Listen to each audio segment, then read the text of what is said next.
Now the next topic is highway cross-section elements. Cross-section elements. The feature of the cross-section of the pavement influences the life of the pavement as well as the riding comfort and safety of this pavement. Pavement surface characteristics affects both of these. Camber, curve, and geometry of various cross-section elements are important aspects to be considered in this regards. Pavement surface characteristics. So, what are the characteristics of the surface of the pavement? For safe and comfortable driving, four aspects of the pavement surface are important: the friction between the vehicle and the pavement surface, smoothness of the road surface, light reflecting characteristics of the top of the pavement surface, and drainage of the water. So these are the characteristics of the pavement.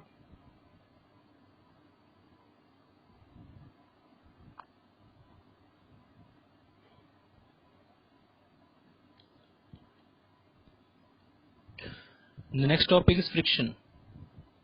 Friction between the wheels and the pavement surface is a crucial factor in the design of horizontal curves and thus the safe operating speed.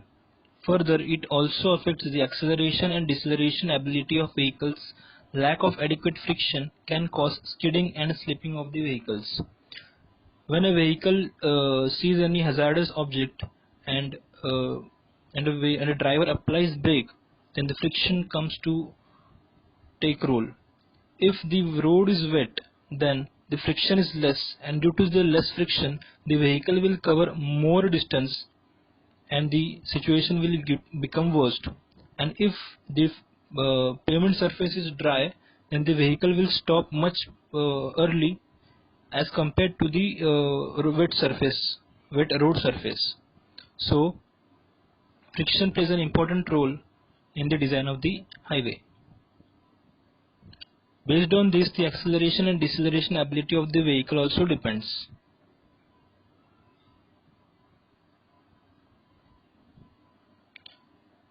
There are two components of friction, that is skidding and slipping. So skidding happens when the path traveled along the road surface is more than the circumferential, and slip occurs when the vehicle revolves more than the corresponding longitudinal movement along the road. In short, skidding मतलब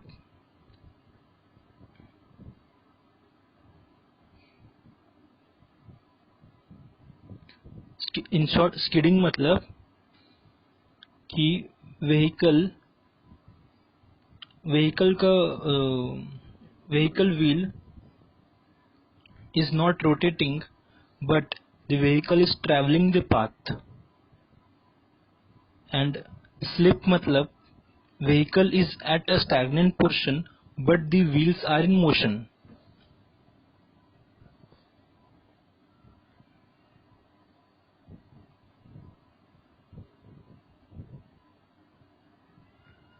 There are various factors that affect the friction are: type of the pavement like bituminous, concrete or gravel, condition of the pavement, dry or wet, hot or cold, as I have discussed this earlier, dry and wet pavement, condition of the tire, new or old, speed and load of the vehicles. So the condition of the tires means the tread of the tire. As you can see, when the new vehicle is there, then the tread of the wheels plays a vital role in stopping of the vehicles, while the toned tire, that is the old vehicle has a toned tire, it will take more distance to stop as compared to the new wheels. And the speed and the load of the vehicle, if the speed is high, then the stopping will be much stopping will be much later than the less speed. And the load of the wheel, as the commercial vehicles have heavily loaded, then it will take much larger time to stop than the empty vehicle. The frictional force that's developed between the wheel and the pavement is the load acting multiplied by the friction, called the coefficient of friction and denoted as F. The choice of the value of F is a very complicated issue. This is F, very complicated issue since it depends on many variables.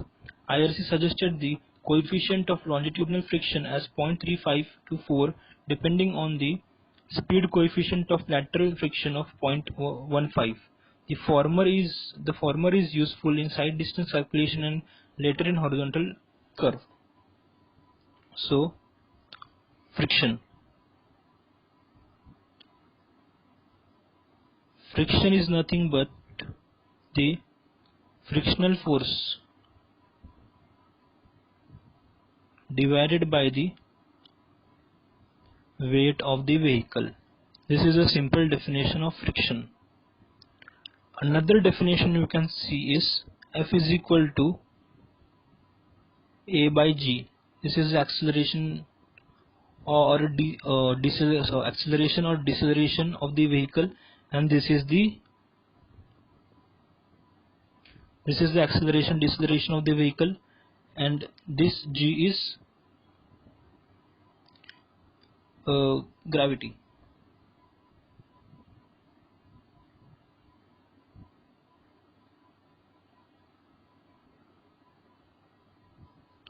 IRC suggested the coefficient of friction value of 0.35 to 4 for longitudinal. This is longitudinal friction and this is lateral friction. So tell me one thing, what is the difference between longitudinal friction and lateral friction? Longitudinal friction is, this is a road and this is a vehicle traveling in this direction, and if it applies brake then it will reach somewhere here. For instance, say it will reach somewhere here, then the distance traveled is this much, and I have given the formula.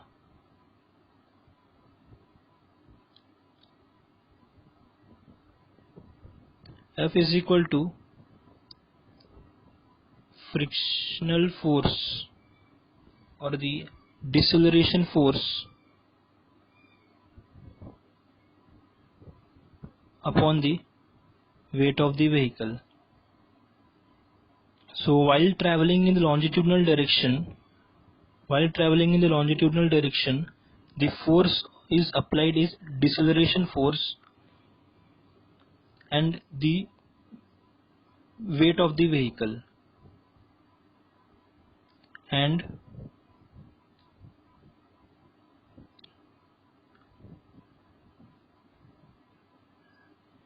what is lateral friction? If this is a road and this is a vehicle, the centrifugal force comes into action in this. As this is a horizontal curve, the centrifugal force will act outwards, and this is the force. F is equal to force upon weight of the vehicle. As the deceleration force is less as compared when for longitudinal force friction, the F value here is much less. So that's why here the 0.15 value is given. It means for longitudinal friction the F value here is higher. So that's why this is 0.35, and for lateral friction the F value here is less. So F frictional factor is directly proportional to the force, deceleration force, or any force while negotiating a curve. Friction factor is dependent on the force. As longitudinal friction, the deceleration force is more, the F value is more, and for lateral friction the centrifugal force is less, so therefore the value is less.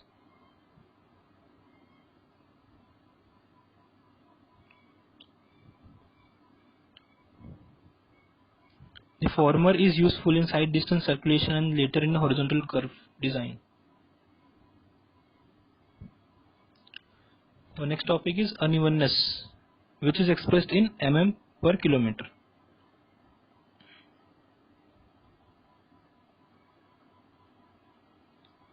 As this is a road, vehicle is traveling in this direction. This is a profile, and if I average out the profile, then there is this is the up section, this is the down section, this is again the up section.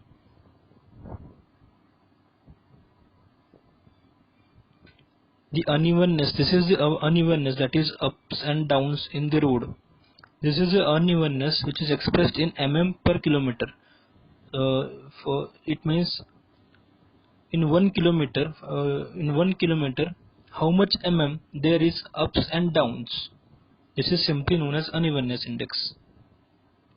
Unevenness affects the vehicle operating cost, speed, riding comfort, safety and fuel consumption, and wear and tearing of tires. Unevenness index is a measure of unevenness, which is in cumulative measures of vertical undulations of the pavement surface recovered per unit length of the road.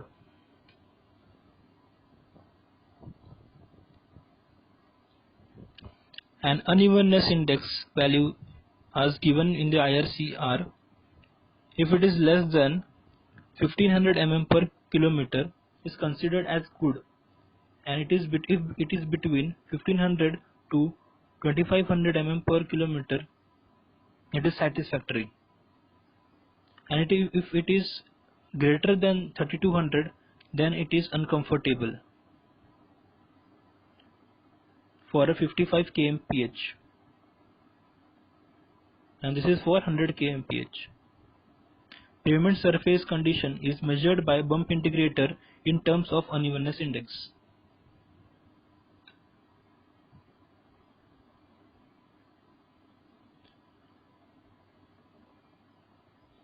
Light reflection. White roads have good visibility at night but causes glare during daylight. What is white road? White road is nothing but cement concrete pavement, which is white in color.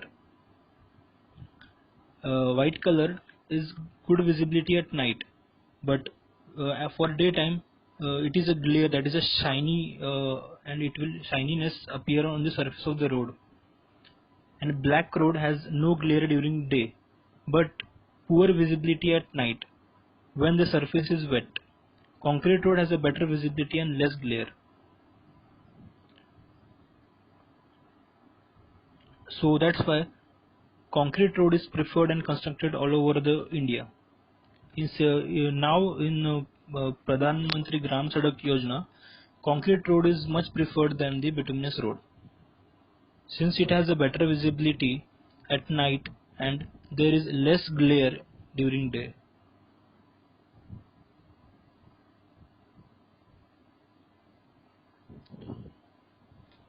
Our next topic is drainage. The pavement surface should be absolutely impermeable to prevent seepage of water into the pavement layers. Further, both the geometry and texture of the pavement surface should keep in drainage out the water from the surface in less time.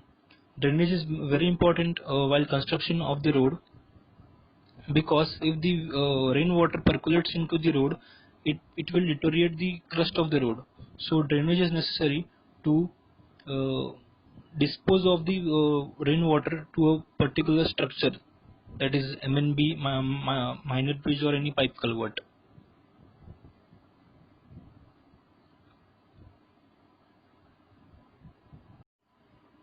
Hello friends, welcome to Wikida.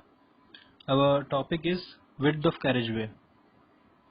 The width of the carriageway or the width of the pavement depends on the width of the traffic lane and number of lanes. Width of a traffic lane depends on the width of the vehicle and the clearance. The maximum permissible width of a vehicle given by IRC is 2.44, and the desirable side clearance for a single lane is 0.68 on either side.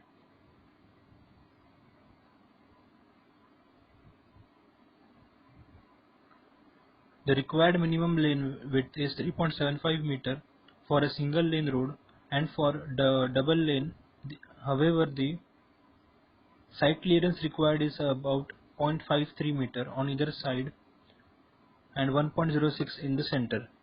Therefore, two-lane road requires minimum of 3.5 meter for each lane. The desirable carriageway width recommended by IRS is given in the following table. IRC specification for carriageway width: single lane, that is 3.75 meter, two lane with no curb, that is 7 meter, two lane with raised curbs, 7.5 meter, intermediate lane 5.5 meter, multi lane is 3.5 meter for each lane. Intermediate carriageway is more than one lane but less than two lane. It is between 3.5 to 7 meter. The average about is 5.5 meter. This is basically for hilly roads. This is provided to give maneuverings. This is a single lane and two lane diagram given by RC. 2.44 meter is the suggested width of the vehicle, and 0.68 is the clearance on the either side. And on two lane, 2.44 is the width of the vehicle, and center clearance is 1.06 and 0.53 on the either side. Total counts to at 7 meter for double lane, that's two lane, and single lane 3.8 meter. Where the carriageway width changes, that is from single lane to two lane or four lane, the transition should be preferred as 1 in transition taper is 1 in 15 to 1 in 20. It means, for example, if this is two lane and this is four lane section, the transition is the joining from the two lane to four lane. This is 1 in 15 ratio. That is, if this is a center line, then the difference, if this is 7 meter and this is 3.5 meter, that is the difference from 7 meter to this half lane multiplied by 15 is the length of the transition.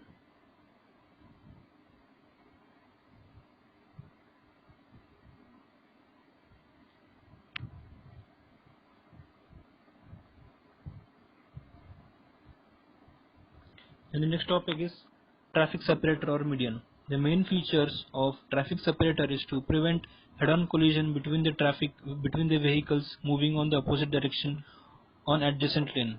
The traffic separator may also help to channelize traffic into stream at intersections,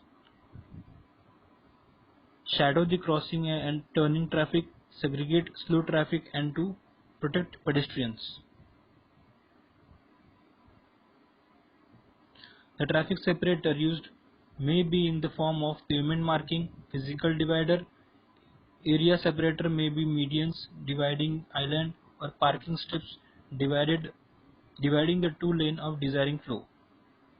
For less importance road, it is given by the parking strips, and for important road, it is a physical division.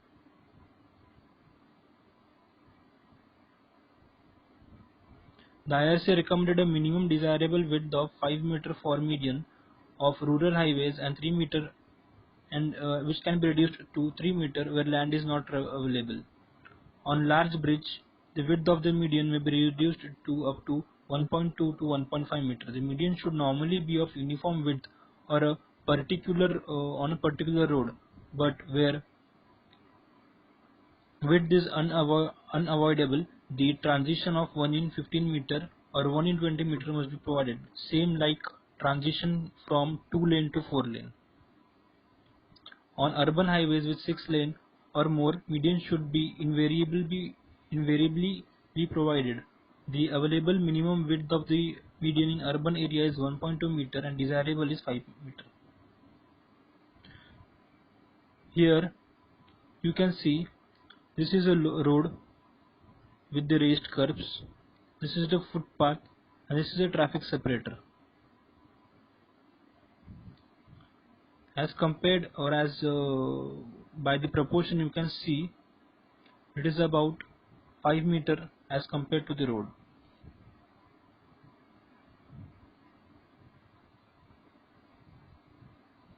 Shoulders are provided along the road edge and is intended for accommodation of stop vehicle, serve as emergency land for vehicle and provide lateral support for base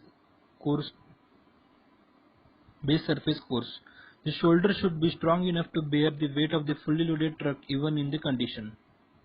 When the vehicle is in parking or side parking is there, the shoulder should be strong enough to bear the heavily loaded truck.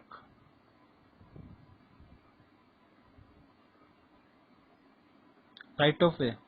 Right of way or land width is the width of land acquired for the road along its alignment. It should be adequate to accommodate all the cross-section elements of the highway and may reasonably provide a future development.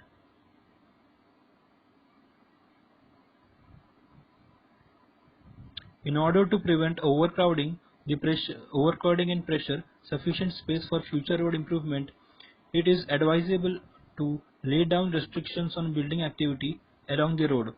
Thus, building line represent a line on either side of the road between which the road no building activity is permitted at all. In addition, it will be desirable to exercise control on the nature of the building activity for a further distance beyond the building line up to what known as a control line.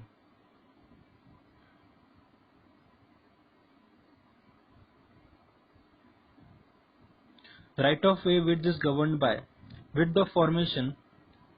It depends on the category of the road and the roadway width or the road margin. Height of the embankment of design of cutting, it is governed by the topography of the vertical alignment, topography of the region, vertical alignment, side distance consideration, curves, etc. There is a restriction of visibility on the inner side of the curve due to presence of some obstacle like building. Drainage system and their sites, it depends on the rainfall, topography, etc. Reserved land for future widening. Some land has to be acquired in advance, anticipating future development like widening of the road, as land acquisition is not possible later because land may be occupied by various other purposes, that is building, businesses or any locals. Hence extra widen of land becomes available for construction of the road with facilities. Right, if for example if there is a 2-lane and in future as development and as the time passes the 2-lane needs to be converted to 4-lane, then it becomes very difficult to acquire the land as the land is being acquired by the local authorities.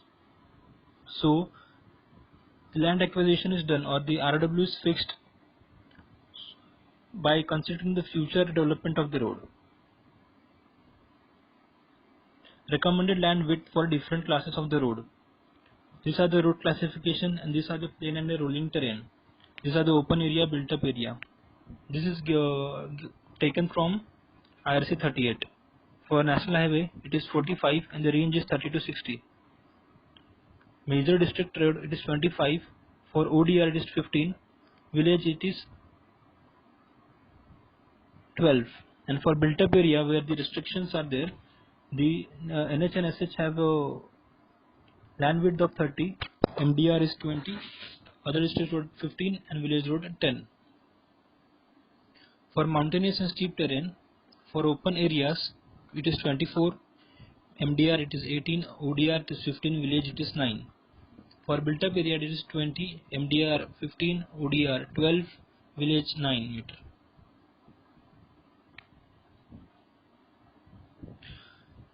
Now the width of the road.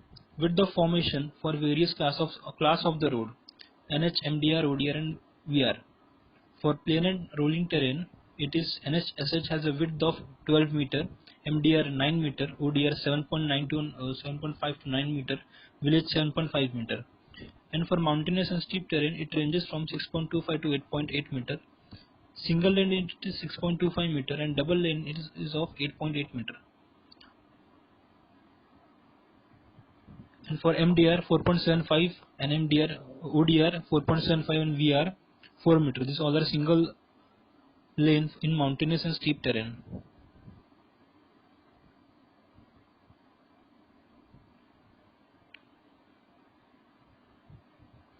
Now, what is the width of the road when there is a structure?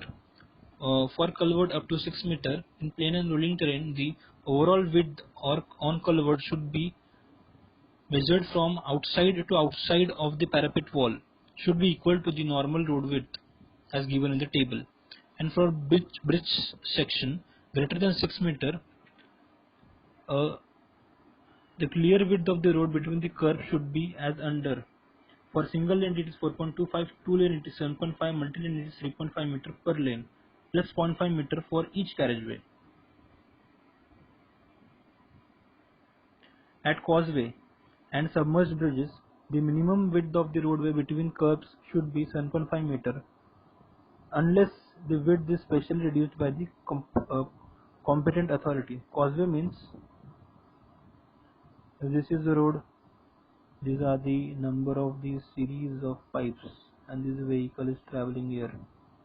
Their causeway.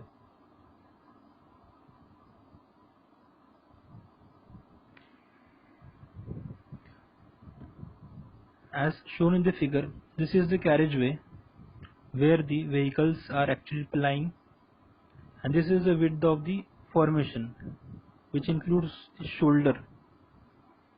These are the slopes, that is horizontal is to vertical, that is generally in India it's 2:1.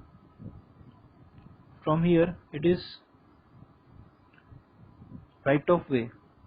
This is a setback distance or the building line, and this is the control line.